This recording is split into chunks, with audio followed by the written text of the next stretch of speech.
Hi, we are here with Dominique Provost-Chalkley from Wynnona Earp. Hi, Dom. Hello. Thank you for joining me for Inside the Advocate. I'm so excited to chat with you.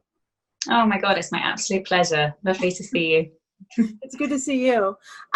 So I start all of these interviews because we are in such an unbelievable, unprecedented time.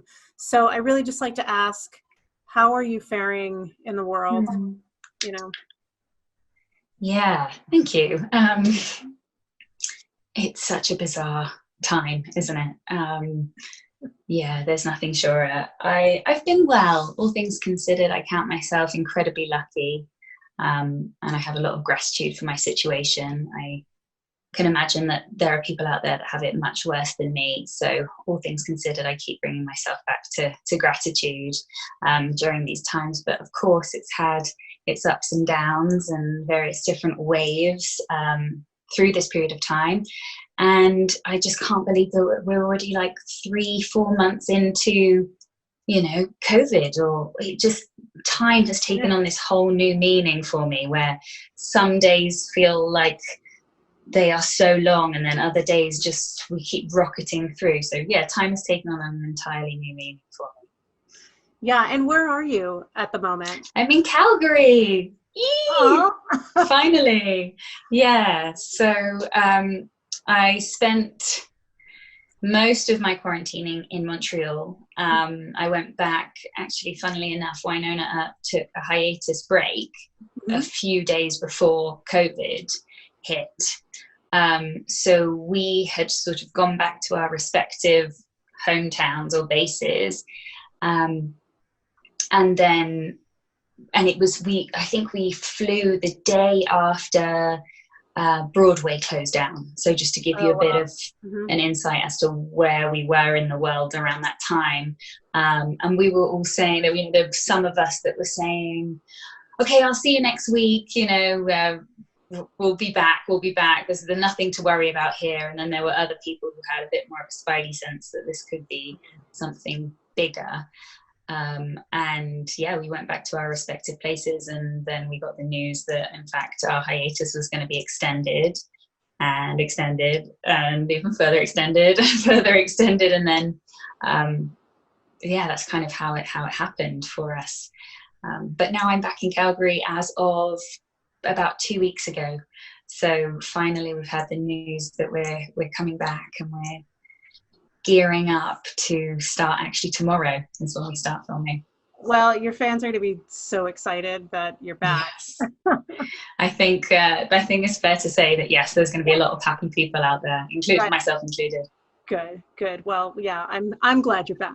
I wanted to start out kind of slowly. I wanted to ask first, what about season 4 can you share at all? I'm sure not much, but what can you tell people to expect from the season?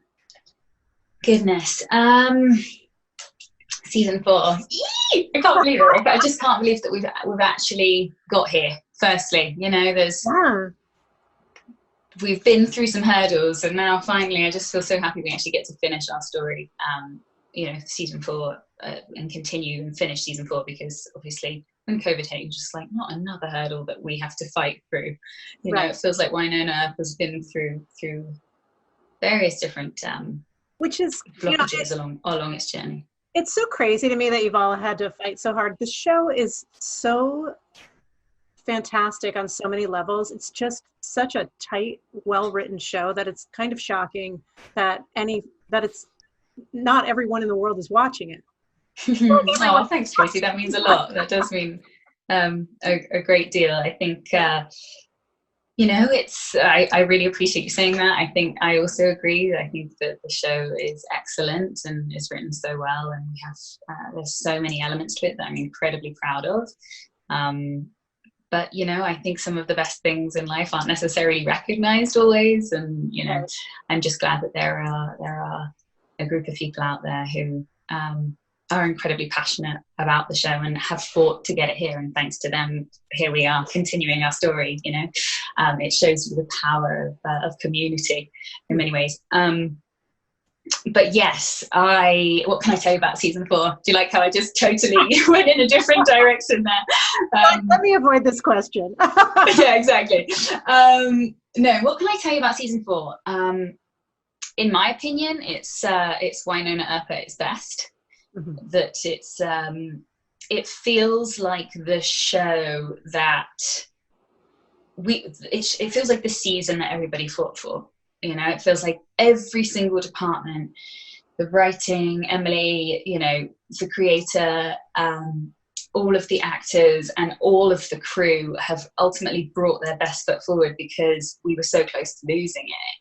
And so we came back this season with such a renewed sense of gratitude for the fact that we were actually there making it. So it really feels like we've pulled out all the stops, and you know, it's been such an interesting journey to get here, and every season has been so different in some ways, you know, like it's been an evolution of Wynnona, but it feels like we're really coming home this season to all of the key core elements of what Wynnona Earp's about. And I think everyone's got a hell of a ride coming their way. Great, that's exciting. So we chatted kind of offline about how we've met before. 2 years ago, you and Kat came on to the podcast that I did with my then colleague, Jessie, and it was wonderful. Such a great conversation. One thing I will say was it was prior to either of you publicly acknowledging your sexual identities. Yeah, little babies. I know. So I wonder if you could talk a little bit. Well, first I want to say one of the things you said, because I went back and listened to that conversation, and you said something about what you love about Waverly is how she walks in her truth, how she walks in love, and it feels very weighted now to go back and listen to you say that. So I wonder if yeah, I listened to it yesterday, and I wonder if you could talk a little bit about how Waverly kind of, if she did, helped you get to this place where you felt like you could talk about it publicly. Yeah, absolutely. Gosh, I would be so interested to go back, and I think I'd be half terrified, quite honestly, to revisit parts of my past, because it's always an odd thing to do, going back in time and seeing your journey. But I think thank you for reflecting back some of the things that were said there, because they absolutely hold true today, and I'm sure that it would be a very interesting process to listen to some of the things that were said in those earlier conversations, because I do feel like I've come so far, and these few years have been like so much growth and understanding has come my way, and I feel so grateful, as you say, that Waverly in many ways was the instigator or the catalyst for me to have the courage to address those parts of myself. And had I not been gifted this beautiful bisexual character to play, I may not have got to this place now. And so I feel, oh my goodness, I just feel so lucky. I feel so lucky. But yeah, so what can I speak towards? I suppose I came out on my 30th birthday this year, which was... Congratulations. Yeah. Thank you very much. Just as COVID hit as well, it was the most odd birthday I've ever had, because I was all geared up to have a big 30th birthday party, and people were going to be coming in, and some old friends and whatnot. And then slowly but surely, it was right at the beginning of COVID, so slowly but surely, everybody started, wheedling out, and then suddenly I was left on my own for my 30th birthday. So quite an interesting turn of events, really. But it, in some ways, I think it was really positive, because it gave me space to fully live this coming out that I had decided was really important for me to step forward in my truth and do publicly. Though I had come out to my family earlier in the year, it was sort of the last step for me was speaking honestly to the beautiful community that have helped me get to where I am. internally.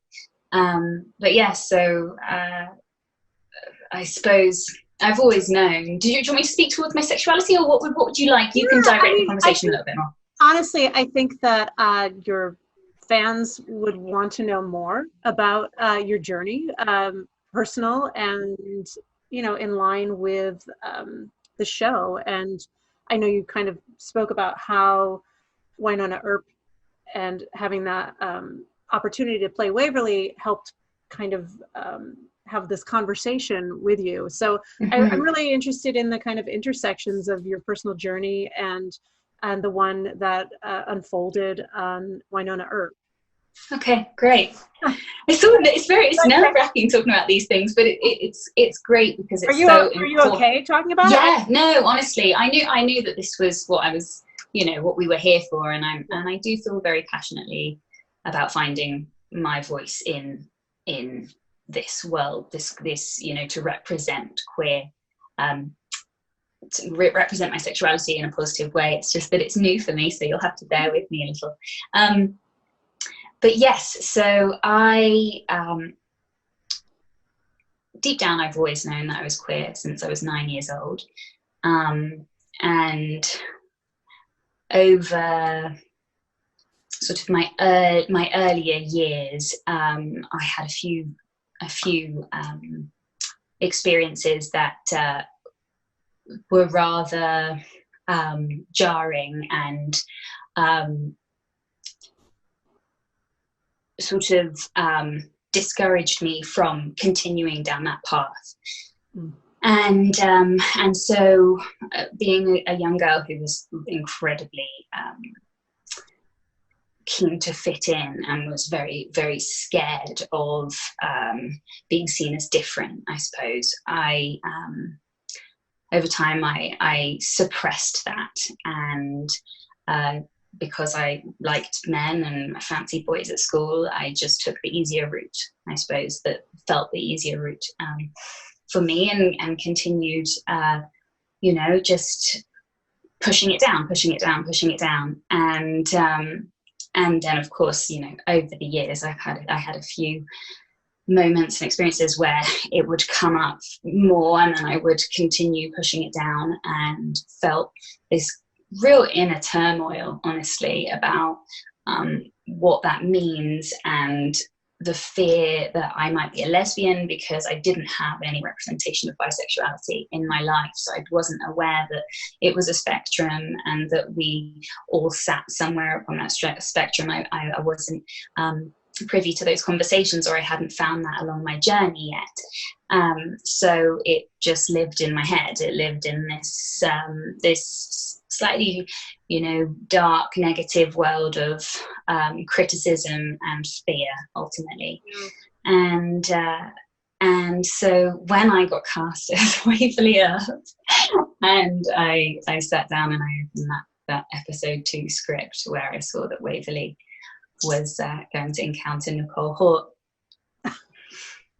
It was, honestly, I had my cup, I'll never forget it, I had my cup of coffee to my left, sat in this armchair in Calgary, and I opened the script and I was just like, oh, fuck. Oh my God. Okay, this is where I'm going to have to address this. This is where I have no choice but to dive in and listen, really. So that's where it started, and I was, I was nervous that I was going to fall in love with my co-star, and like all of these totally outrageous ideas in and around my sexuality, because it had been so suppressed for so many years. And I think that one thing I'm realizing now is that the more you suppress your sexuality, and the more which is such a key component of who you are, the less you have an ability to find and connect with who you are inside, because it's such a core component. So if you're shying away from such a key integral part of who you are, really, how are you supposed to have the conversations with yourself to know who you are as a person? So I was incredibly nervous, but also very excited in other ways to have an opportunity really to live this through another a character in a character's shoes, you know, which is such a mad, you know, a mad and magical turn of events, really. And I feel very grateful to the universe for having given me a big old push in the right direction. And then I suppose what came after was it was I won't dive too much into this, but it was a lot of this, a lot of, oh, maybe I'm not, okay, okay, well, now that I'm, you know, playing a character and like diving into what that feels like, and like this feels amazing, and I'm really enjoying playing a character, but it was very confusing, honestly, in my own mind. I found it very confusing because I was still only having the conversation with myself, right? I was still in my head. Yeah, I'm so sorry that you went through that. I'm glad you got here, but I'm sorry that you were kind of on your own for so long, or felt that you were. Oh, thank you. I appreciate that. It did feel like a very lonely time when you're in your head. I think it's always lonely and you're not able to express your truth to others and have those really important and integral conversations for growth, right? But then I was, as I say, gifted the most incredible thing ever, and started meeting the community through conventions, and was faced with really challenging but like life-changing moments that totally changed my perception around what it means to be queer and the beauty of it in such a safe space. So it was a real process. It was a process of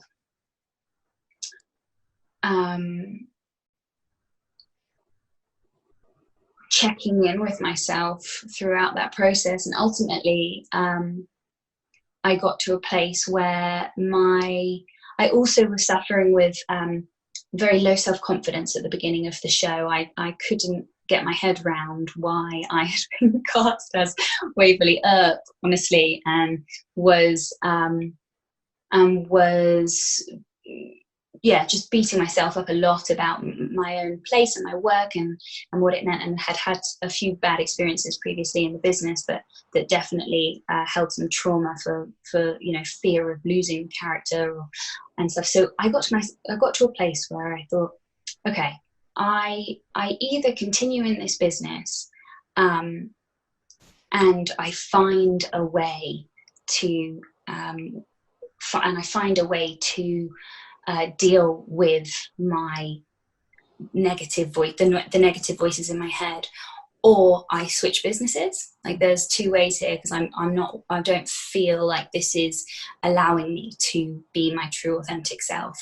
And so I went to Cambodia and I did a meditation retreat, and from then really I embarked on a journey to listening to my true authenticity and aligning my truth and the way that I live with my morals and my beliefs and everything else. So alongside that, meeting the fans and seeing all these things and really being very reflective and introspective, and then it's been a big journey since then of stepping into those shoes confidently and living that love freely, which is just incredible, really. Great. Yeah. At what point did you decide that your 30th birthday would be the day that you made this public announcement? That's a good question. When did I decide? I had posed myself the question of how I was going to come out, and I kept going back and forth about whether, you know, social media was the right platform for me, because I'm not hugely present on social media, but I wanted to reach everybody and find a way that felt authentically me, as well as being the best for everybody else, I suppose. And so I I was out one day here in Calgary, actually.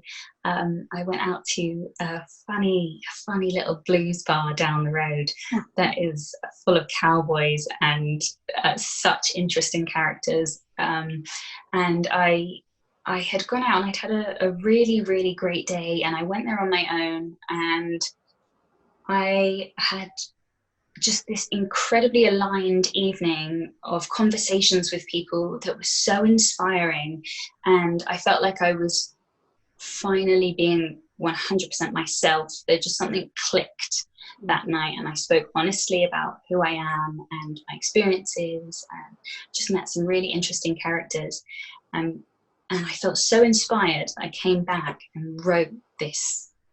It all just flew out of me, honestly. I just wrote a big part about, how I see the world, really, and how I would like to see the world, and the world that I imagine in regards to sexuality and sexual liberation, and what it could look like. And maybe my contribution in many ways is to live authentically without fear, and try to be a positive representation of that for others. And so I wrote this big old thing, and then I said to myself, oh bloody hell, is that going to be it? Am I going to share this with people? Mm-hmm. And then I spoke to my team at Start the Wave, which is my non-profit organization, my little baby non-profit organization that I started. Yeah. And I said, I wonder if there's a way that we do this and actually we have a bigger effect. But how about we start encouraging people to also do the same if they feel called? So we talked about, in fact, it was Addie who had mentioned that previously to me, about having a platform where people could write their stories. So I said, oh, well, I think maybe I could be the first person to set it off. Like I could be the first entry. And I think I'd feel comfortable with that, and that would be a way to make it feel like me at the same time as coming out. So you started a wave. Yeah, exactly. A big old rainbow wave. I wonder, because Kat spoke openly about her identity earlier, and I wonder how that affected you, or how did you respond to that? That's a really good question.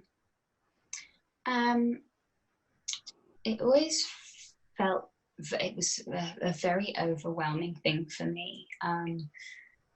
Especially, I got to a point when I was in conventions and on panels and stuff where I was speaking about pride, about being proud. And I felt like a hypocrite, honestly. I felt that I wasn't, how on earth could I stand here as a representative of the queer community and not be living it myself? But I also knew on the flip side that we are all on our own journeys, and I saw a sea of people that were also, somewhere along their journey, and that if there was any community that would understand my place for not being ready yet and not being at the point where I could speak out about it, that they would be the ones, right? They would be the ones that would understand. So I kept like going back and forth from these like very conflicting ideas. And then I had heard about Kat coming out, and I was honestly just so proud of her. I was just like, oh. And also,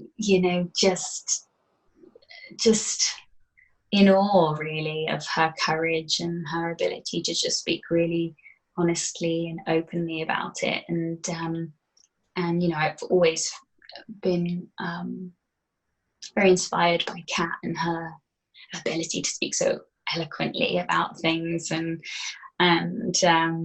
so more than anything, it was just like a real sense of, I feel very proud to be stood next to her, and that there is this really strong, confident woman that is, again, paving the way in some ways for me when I am ready, and creating even more of a safe space, I suppose, to do that.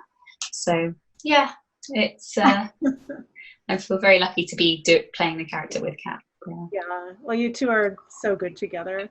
I wanted to ask you about the fans, and what sort of feedback have you received from them since you came out? Because they just must be so happy to have you as part of the visibility and representation, not just on the screen, but in real life. Yeah, I have only seen positive things since I came out, which is amazing, and just really confirms everything I said previously about it being such a safe space, and I just feel even more proud to be part of this community of kind-hearted individuals that are so supportive and loving on so many levels. But yeah, some of the stories that have gone up on Rainbow Waves have just been really powerful, and I guess it just sort of confirmed that it was absolutely the right thing to do, and my place, I suppose, in that representation that you're talking about just confirms the necessity for people to speak out, even if it does require a lot of courage and a lot of strength. In living it and seeing the reactions, I'm so glad that I had that I did, tap into my bravery in order to do it, because the ripples that creates is remarkable, and I hope that they continue. I hope that people continue to feel inspired and continue to be living their truth, because this world needs people in their authenticity, regardless of how the world tries to oppress and suppress so many minorities. Right. And I just want to know, how do you feel now that it's out in the world? How do you feel? I feel half like liberated and amazing, and also like a baby gay who is trying to navigate this at 30 years old, and it's amazing in some ways. Some days I find that being a 30-year-old and coming out as a 30-year-old is a really positive thing, because I feel like my mind is in a very different place to what it would have been when I was younger. Had I come out then, I would have probably been a lot more influenced by other people's opinions and things. And as I say, like, I feel so lucky that I have a community that is so supportive and behind me. So I felt very much like I was in the right place and safe space to do that. But then, yeah, and my rational brain can I've figured out how I feel about a lot of the things in the world, and so like that feels really good. But then at other times I'm like, oh my god, I wish I had exercised this muscle earlier, I wish I had done all this when I was growing up, so that I didn't feel like I was reverting back to my teenage years and having to address some of the things that are going on inside of me as I open up to what it really means to be queer. Especially because we didn't have Pride this year. So it was like, I wanted to be dancing in the streets. And I know you could have worn the flag that's behind you. Exactly. I could have, yeah, totally. It's a journey. I came out a long time ago, and I'm still discovering things about myself. So, it's, I think no matter when, it's always a journey.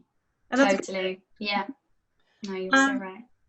I think that I have to wrap up pretty quickly, but I just wondered, is there anything else you want to say about Wynnona, or where you're at this juncture, the 4th season?